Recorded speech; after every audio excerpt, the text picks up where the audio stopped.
Harris, members of the board.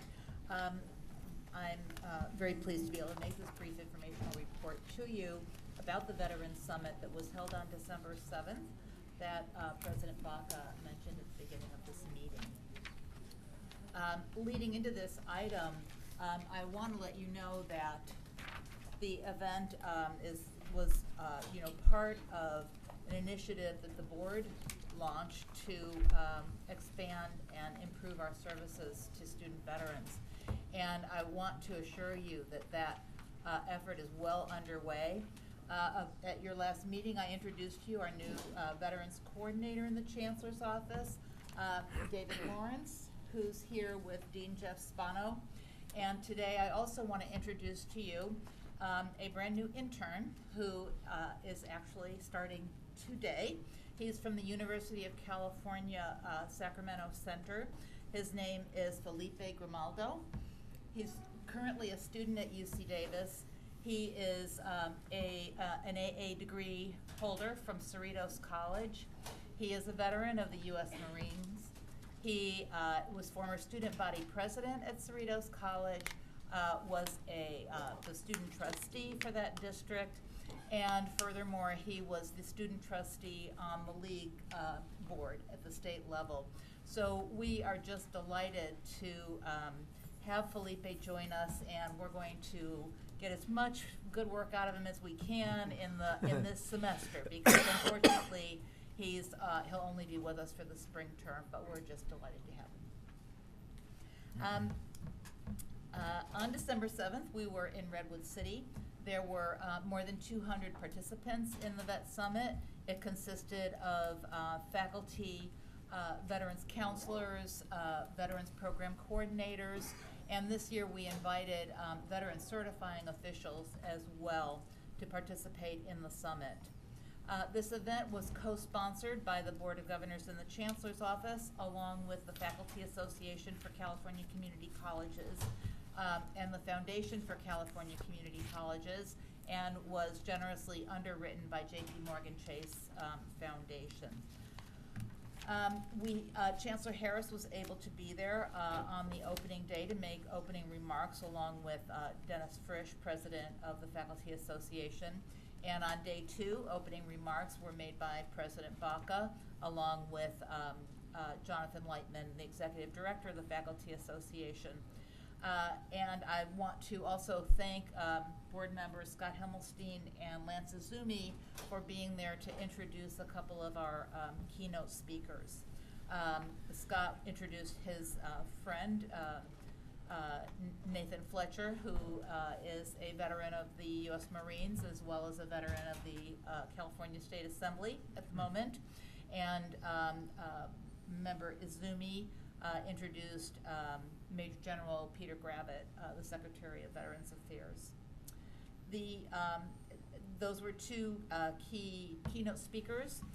Another highlight of the event was the presentation of excerpts from a play written by a faculty member at Citrus College, who is a Vietnam veteran himself, and it displayed the experience of many veterans through the eyes of a Vietnam veteran at the East Los Angeles Veterans Center, talking with other veterans about his war experience and reflecting on it. It was a very powerful presentation. It's called The Bronze Star. And another highlight of the event was a panel of student veterans talking about their experience. There were breakout sessions designed to share best practices. There were sessions that were produced as a result of a grant from the Zillerbach Family Foundation that we won to produce training specifically for classroom faculty on how to identify and address some of the special needs of student veterans. There were sessions on how to interpret or how to articulate military experience and military classes into community college credit. And there were a variety of informational seminars, sessions for all the participants. There was a marked change in the energy at the Veterans Summit this year, I think, from last year's. Last year there was tremendous excitement, but many of the participants were there to learn how can we do something at our campus. This year, I think overwhelmingly the feeling of the participants was, we're doing something, how can we do it better? And so I think that this indicated that the first summit met its primary purpose, which was to help more colleges either initiate or ramp up their services to student veterans. So I'm very excited about the work that's going on.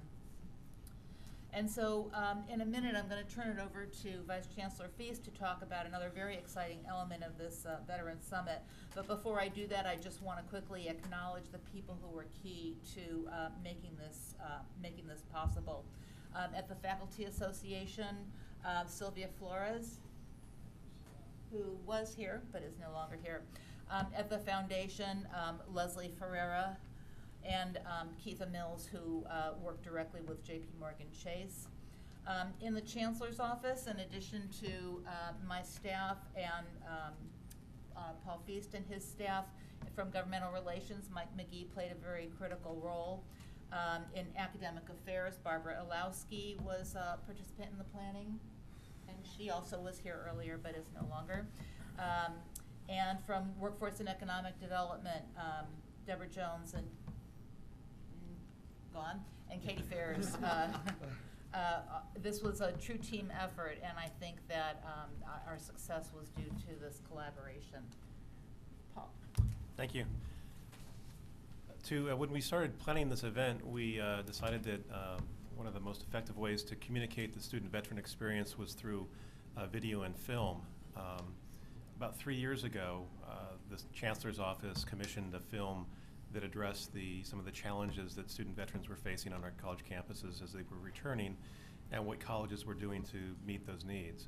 And it was a very well received piece of video, and it was actually submitted as part of the White House Summit on Community Colleges. A lot's changed in 3 years. We have many more veterans at our campuses, and we have improved and expanded services for them. So we decided that it was time to update that video. And so we, with the underwriting from the foundation and also from J.P. Morgan Chase, we retained the services of John Libertini, who's a Sacramento-based television journalist and filmmaker, and asked him to do a comprehensive update of the film he did 3 years ago. And we asked him to go to several of their campuses to talk to student veterans and counselors and faculty, and poke around and have him document the commitment that our system has to student veterans. So we're going to show you that piece in a minute, but concurrently, as John Libertini was making that film, our office reached out to all the colleges in the system. We invited every college to submit a 3-minute video vignette produced on the campus that sort of described some element of the student veteran experience. And we received about 20 submissions, and very powerful pieces, and some of them were actually integrated into the main piece. And we displayed all 20 of those vignettes on a kiosk form, as you can see on that display there, at the Veterans Summit outside in the reception area, and it's displayed also on our website right now, and we plan to use all of these in future advocacy and communications activities. So I think we're going to show the main video right now, and then we're going to move to one of the vignettes.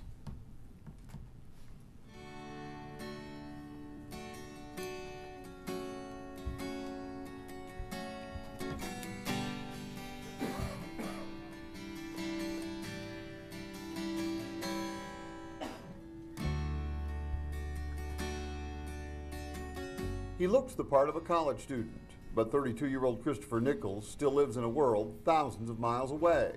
When people are following you through the hall, or people are too close to you or something. I mean, you get a little paranoid, you know? It's more just real aware, you know? Aware of everyone in every direction. That's the post-traumatic stress disorder from Kuwait in 2007, and the back injury from 11 years in the Air Force. Nichols knows he comes with baggage. But Butte College has taken extraordinary steps to understand who he is, a war veteran. Try to let the instructors know that I'm there with a purpose, and if I stand up, it's not a disrespect, you know, it's like, you know, I'm uncomfortable, or And I don't know if it's more the PTSD or the back surgery. In recent years, a lot has been done to close that communication gap. And then he went like that. And boom, the medicine ball hit him. Today, professors are trained to recognize and better understand the needs of war veterans. It wasn't much of a stretch for Jason Trento, his physics class already interactive. And I brought the loop to demonstrate that idea. But Trento also served in the military and fought in the Gulf War. I always tell stories related to my military experience, and that immediately makes them identify with me, and so they let me know. And that's the biggest thing, is knowing, and then that allows me to be more understanding. The student veteran population has jumped by 60% in California community colleges since 2007. With each generation comes a new set of problems. In the Army alone, more than 100,000 soldiers have served at least 3 deployments since 2001, and tens of thousands have done 4, 5, even 6 tours behind enemy lines. I'm Marianne. Hi. Nice to meet you. Nice to meet you too. Come on in, have a seat. Marianne Flatland, an academic counselor for 23 years, says she's seeing for the first time a less confident war veteran. Solano College in Fairfield has served nearby Travis Air Force Base for decades. So many of them have gone through so many tours. It's different. It just seems like they've endured far more sacrifice. Sacrifice that has left behind lasting scars. In addition to post-traumatic stress disorder, traumatic brain injuries are a growing problem. Injuries suffered during some of the most relentless fighting in modern war history. The explosions and gunfire take a toll, mentally and physically. Christopher Columbus, 1451 to 1506 land. At De Anza College in Cupertino, the High-Tech Training Center is developing technology to help veterans compensate for what they lost at war. 7 weeks after setting off to sea in 3 small boats with... This computer program is called Inspiration, but reading is just one of its attributes. You can highlight the text, you can, it has writing support where it will read back to you what you're writing. It has a drop-down menu where you can choose words if you're having a hard time picking the right word. The Veterans Resource Center project has dispatched technology like this to almost 24 campuses. You can write on the page and it will record everything through the camera. And the most impressive might be the Pulse Pen, a pen equipped with a camera and audio recorder. It records note-taking and the lecture and replays it back on demand. Training specialist Jamie Johnson goes from campus to campus, showing students how to use the technology. You come back to the paper and you simply touch what you've written and it will play back the audio that happened at that time. So if I touch number 1, talking and I can just kind of make notes about key points. 95 miles away, the Pulse Pen is a lifeline for 25-year-old Dennis Salvador. So pi is a constant you're familiar with. During a 14-month tour in Iraq, this Army soldier experienced 2 roadside bombs and countless gun battles. The pen helps him overcome struggles with concentration, memory loss, restlessness, and anxiety, all symptoms of a traumatic brain injury. Before, I was just reading words, but then I could actually link the two, what was said and what I needed to learn. And I think I was in a library, and I was like, whoa, this can work. Prior to that moment, Salvador admittedly was unwilling to consider he might have a problem, or worse yet, a disability, a label that keeps many vets from asking for help. Christopher Nichols back at Butte. I think I can pretty much take care of myself, and I avoid the hospital and the VA at all costs, you know, unless I need something sewn back on, you know, kind of thing. At San Francisco City College, come here. Good to see you. What's going on? Knocking down the barriers and taking away the stigma of disability is why the Veterans Administration is now dispensing its medical services from an office on campus. Just an office located in the Veterans Center, next to academic counseling. It's one of just 20 on-campus sites in the entire U.S. If we can give them a good experience of the VA on campus, then they will more likely check the VA out at the hospital setting, whether it be in San Francisco or Palo Alto. There are countless stories, and some of our campuses offered their most compelling. Army vet Pearl Martin went from being homeless and feeling out of place to a life-changing experience at Los Angeles Trade Tech. I remember the first day I walked in there. I felt like I was finally at home. Women vets are 2 times more likely to end up homeless. Now I'm the Outreach Community Care Representative for the Department of Veteran Affairs. But the full impact of war on women is still revealing itself. I think many females aren't recognized. Women died in combat too, but their contributions are often overlooked. At Santa Barbara City College, the school is trying to draw attention to what might be lurking inside the post-war woman. Magdalena Torres is driving the effort. Many of them have different needs and different experiences than the men had. Some don't want to talk about it. Sexual trauma. Is the U.S. really ready for this? Are they prepared to work with all these women coming back? 16% of those coming home from war are women. 1 in 10 are from California. 24-year-old Taya Kunin works with some of those women at Santa Barbara City. She spent 4 years in war zones like Afghanistan. We're like a family. We understand things about each other. We've experienced the same things, and even if we haven't, we've all been a part of the same thing. Half of the veterans going back to school in California are using the GI Bill on 4-year degrees or workforce training at community colleges. VA requires, while you're using the GI Bill, that you have a set goal. Vets receive priority registration on all 112 campuses, but availability is still tight in core classes like math and English. At Solano College, Amy Utt is relentless. She works overtime, making sure vets are ready with class selections, code numbers, and backup plans the minute enrollment opens. It's important for me. I want the students to feel comfortable in going to school, and they have to feel that they're vested. If they didn't have that buy-in to the college, they're more likely to drop out. And budget cuts are adding to that threat. Vets gravitate to 2-year vocational degrees, but those classes aren't consistently offered from one semester to the next. Academic counselors at Butte College have been cut by 40% in recent years, while the student vet population has jumped by almost 30%. To make do, counselor Steve St. Cyr says appointments have been cut from 1 hour down to 30 minutes. That's worked well, but it does raise concerns for us that, within the hour that we used to have, what are we missing with some of the dialogues in a counseling environment? Those fears are real. College vets are bound by more paperwork, and enrollment could require any one of 5 different forms. Please take advantage of the prior registration. Butte College has been especially adept at taking the mental and emotional temperature of its student veterans. There's a lot of face-to-face contact, but Facebook and even plain paper questionnaires have proven invaluable.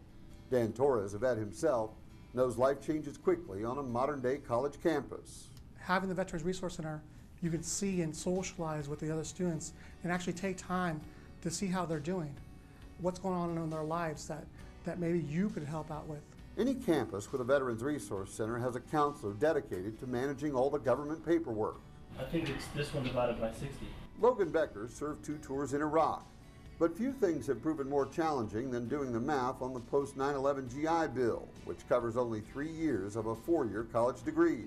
I don't understand why they assumed that 36 months was going to be enough to get you a 4-year degree. And it's kind of like, we'll help you most of the way, but the rest you're on your own. It's daunting. One mistake can mean tuition doesn't get paid and no living expenses. And how long do you need to know by, like in a couple days? At Los Positas College in Livermore, counselors choreograph the use of the GI Bill. Scholarships, grants, financial aid, and free textbooks are used to replace and preserve that precious 36 months until it's absolutely needed. Okay, cool. Thanks, Chuck. Yep. Todd Steffen has been in charge of the VETS program at Los Positas since it was nothing more than a window in the registration office. Our veterans deserve so much more than what's being provided, so anything that I can do to help better what they deserve, I'll try, or we'll try. It's a collaboration on a grand scale. We know that if you release it from the tip of your nose, that you're going to be safe. California community colleges are helping tens of thousands of war veterans transition into a new life.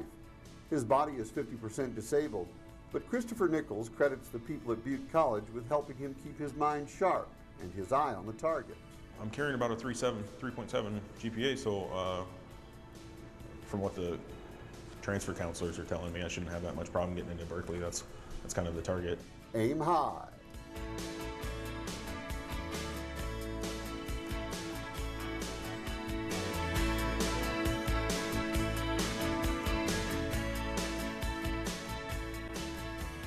And then we're going to play a much shorter piece from one of the colleges.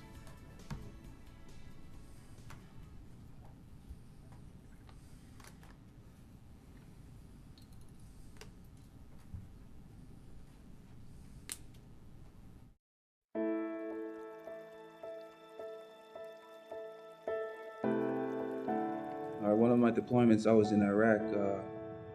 We were in a 7-ton vehicle. As we were driving down, our vehicle got hit with a 150-pound Mike IED. The bottom of the vehicle shattered into pieces, and all the troops in the back were all flying all over the place. And the last thing I remember was hitting the roof, and I passed out for I think my corpsman told me was 5 minutes. And I was in multiple explosions, and I took a lot of enemy contact to where one almost put me to death.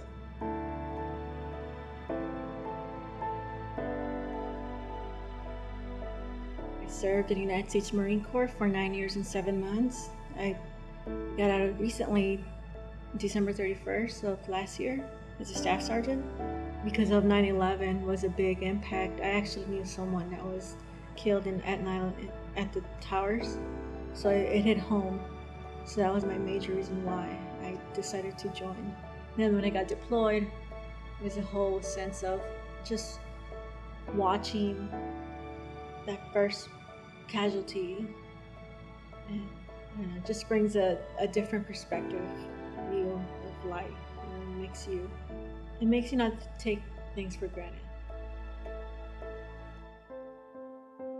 When I first got back into civilian life back in 2010, it was very difficult for me. I didn't have no one to talk to. I didn't have guidance.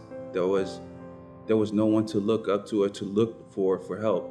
So when I came into Citrus College, I met with Monica, and she was one of the first people I met, and it was a great experience for me. It just went beyond my expectation. They provided transportation for me to go to the VA. The students here, most of them are combat veterans, and they understand exactly what I'm going through and all the nightmares that I'm facing. So Citrus College as a whole has really helped me a lot, especially the Vet Center. The Vet Center here is, I believe in myself, is one of the best that I've ever seen. Coming here at Citrus College, you get that closeness, that family that we're most likely used to being in the military, your brothers and your sisters that serve with you at arms. So here at Citrus College offers the same small family kind of personal interaction, not just with your peers, but also with your instructors. A lot of community colleges don't offer that. Even if you're just someone that had a great 4 years of experience, you did your 4 years and you came back and nothing changed, it's a good opportunity to help you transition to whatever you want to do later on in life. Mostly for the veterans out there that are thinking for help or looking for help, Citrus College is really the best way to go. They provide financial support, transportation support, tutor support. There's tutor sessions here. We have a peer-to-peer program. We have a program with students to play sports. We get together. We have barbecues on some Fridays. There's transportation to the VA almost every Friday for people who are trying to get that help from the VA. The experience that I'm facing, most of the veterans out there are also facing but it's just they need someone to actually let them know, and I feel like I should do that too, also play my part in letting everyone know, hey, there's help out there and we can overcome it.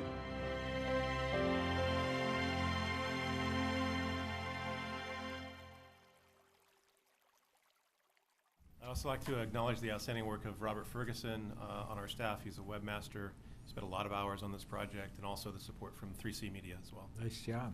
Good job. Any questions by the board? Comments? Well done.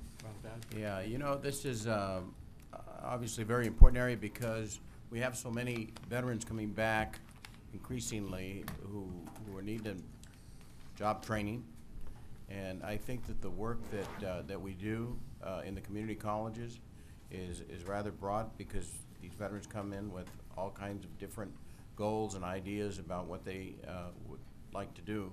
But I think our work as it is in combination with those agencies already doing work, the nonprofits, other governmental agencies, I think the better we can work together, the better off we're going to be able to serve our returning veterans. This summit was, a wonderful, as you mentioned earlier, opportunity for those that are serving veterans in the community colleges to really exchange ideas and update information. I think we're going to need to continue to do this over several years as these returning veterans, reintegrate into society. So thank you very much.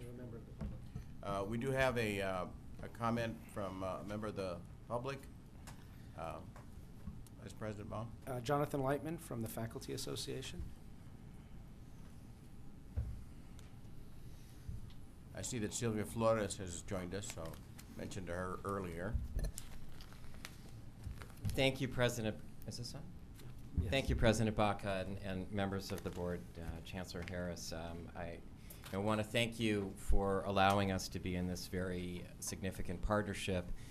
You mentioned Sylvia Flores. If I could just ask her to stand for a second, because she's done a monumental amount of work on this project in both years. She's FACT's Associate Executive Director, and I want to also individually acknowledge the work of Vice Chancellors Michalowski and Feast, Jeff Spano, David Lawrence, Mike McGee, Keitha Mills, and Leslie Ferrer. I think that it's so significant for those in attendance and for policymakers, journalists, members of the public to see the partnership here, also for the veterans who are in attendance, and to also for have them to acknowledge that the faculty, the administrators, the classified staff are all bought into this. And so that when we as a system say that we're going to make veterans a priority, that those who are observing us doing this acknowledge that we're all on board and that we want to make forward progress. And in that respect, I would concur wholeheartedly with what Vice Chancellor Michalowski said to you in terms of the difference between last year and this year, that people last year came to kind of see, well, what exactly is going on? What does it mean that you're interested? And I noted one of the comments that was made towards the end of this year's summit, which was by a woman who said, I came in interested, but I'm leaving motivated. And so I had the privilege of being giving the closing comments, which essentially my job was to kind of sum up all the very positive energy in the room.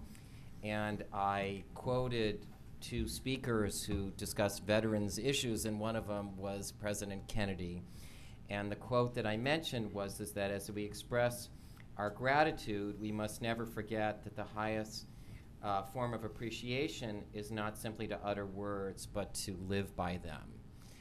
And I think that as we take those words to heart, we may want to examine some of the items that were on today's agenda and try to integrate them. And so what I would mean by that would be this presentation, along with that on legislation and workforce development.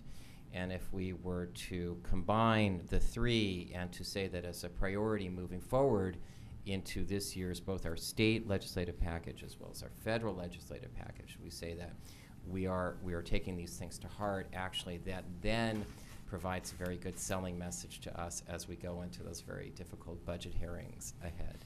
So thank you again for the partnership. Congratulations to the system for doing this remarkable summit for both of those years, and that we're really sending a message to our veterans that they are honored and they are valued, and we are doing everything that we can for them. Thank you, Jonathan, for your support. Vice Chancellor Michalowski. And I'd just like to add that thanks to our partnership with 3C Media, as was the case last year, the entire Veterans Summit was captured in video, which is available on our website, and it's available for further in-service training purposes on campuses. And before he goes, we should acknowledge our immediate past president. Absolutely. Got a flight to catch, and thank you very much, past President Himmelstein. And we will see you soon.